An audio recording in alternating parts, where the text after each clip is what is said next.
night, we will fly above the sky. What is going on, guys? Rodrigo here, and today I have for you the first video of the week's worth of training footage slash update. Now, before I actually get into the training itself, I wanted to go ahead and let you all know that if you are currently interested in any type of training, powerlifting, power building, bodybuilding specifically, trying to put on muscle and or strength, then I wanted to go ahead and let you all know that I currently have 3 open slots for my own online coaching, which you can find below in the description box. You'll have my website. If you don't know it, it's just rodrigomanzo.com. So just wanted to go ahead and let you guys know, if you're interested, there are 3 slots open. Now, let's go ahead and move on to the footage. You are currently looking at Monday's training, and this was on the 14th. So today is actually the 18th, it's Friday. So this was 4 days ago, and I'm currently entering my last week, so my 5th week of my first block, or block 1. Now, this is how I break up my training. A lot of DUP based training styles do this, and it just makes it very easy for an individual to basically, break off sections worth of their entire training and focus on one thing or another. So first 5 weeks, block 1 for me is focused on volume. So I'm currently squatting twice a week, I'm bench pressing 3 times a week, and I'm deadlifting 3 times a week. Okay, so this is day 1, Monday. This was fourth week. This is the 4th week, excuse me. So we are working with 4 sets of 8 with squats, 4 sets of 9 with bench press, and 4 sets of 8 with deadlift. Now, I've recently I started with 3 sets and now have moved up to 4 sets on day 1, just because that's what my tolerance for volume is. It's really increased that much, and it's a very good thing. It really is. You get more total volume. And right now we're taking a look at the bench press. So to kind of rehash it all, here's what I did. First 3 weeks, 3 sets of either 8, 7, and 8. 8, 9, and 8. The last 2 weeks, we're doing 4 sets of 8, 9, and 8. And that's going to continue until the end of next week, which is week 5, and the final week of our first block, which again focuses primarily on total volume, getting practice with the big 3, and making sure motor patterns are efficient. Now, one thing I will say about my bench press is that it's currently lacking in efficiency. Right now I'm having issues again with maintaining tightness, making sure I load my lats when I'm bringing the barbell down to touch my chest. And also on this particular day, my pauses weren't very long, and I have to definitely attribute that to fatigue in general. The 4 sets of 8 on squats really fatigued me on this day. So deadlifts themselves were pretty tough, not because it was really heavy weight or anything like that. The weight is moderate. It's around 70% of my estimated 1 rep max.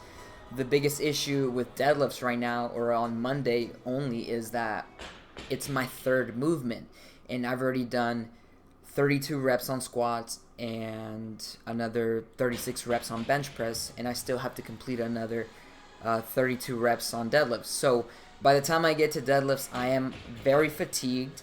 However, that's not so much a negative as I'm making it sound, because I'm getting more total volume at a higher rate of fatigue, and I have faith that once I start tapering down as far as volume, that's really going to show. At least my strength in the deadlift is really going to show and transition over when I'm less fatigued throughout the day or throughout the training session. So there is a negative and there is a plus. And as far as my training goes, I honestly believe that the plus will definitely outweigh the negative. Another way to think about it is in the following way. you're getting a short-term, you know, negative for a long-term benefit. So when you guys are, you know, planning your training or anything like that, if, you know, that helps you out with prioritizing what should, you know, be the focus of your training, think about it that way, you know. But that, you know, that's just one example. So moving on, I'll go ahead and let you all know that on this day I'm not really doing any accessory work, and that is simply because I'm doing the big three on one day with a ton of volume. So again, moving on, you guys are going to take a look at day 3 of my training, and the focus on that is pause bench press, sumo deadlift, and spoto press. So the first thing that I want to mention is that I do have a day 2, however I have been skipping it just because of, you know, time inefficiency on my part, and I've been trying to focus on school a little bit more than training, which is naturally good. So day 1 I have SPD, day 2 I technically have an accessory back day, really easy, and then day 3 is what we're looking at right now. So pause bench press, 3 sets of 7 at 245 pounds. So the bench press is going relatively well in terms of volume tolerance or fatigue tolerance.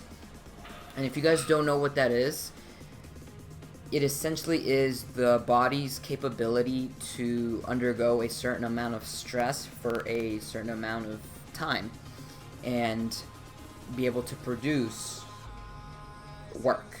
So in English, you know, how much work can you produce while being tired, while, you know, sustaining this much fatigue. So my volume tolerance is really well, and that's the goal in this block, and, you know, it should be the result by the end of 5 weeks worth of training. Volume tolerance should be very high, and efficiency with the movements should be high as well. So once I finished with the 3 sets of 7 at 245 bench, we moved on to 4 sets of 6 at 410 pounds with not conventional deadlift, sumo deadlift. So one of the reasons why I am still doing the variation of sumo deadlift, which is actually my competition style lift now, so far from the meet, is simply to avoid any motor pattern inefficiencies. So I know a lot of people like to undergo variations of the big 3. They'll do high bar squat, low bar squat, front squat, and, you know, there's so many variations, right? Conjugate lifters are very familiar with this. Now, I'm not knocking on conjugate in this video, but I think it's very important to maintain efficiency with the big 3 competition style lifts that you're actually working with.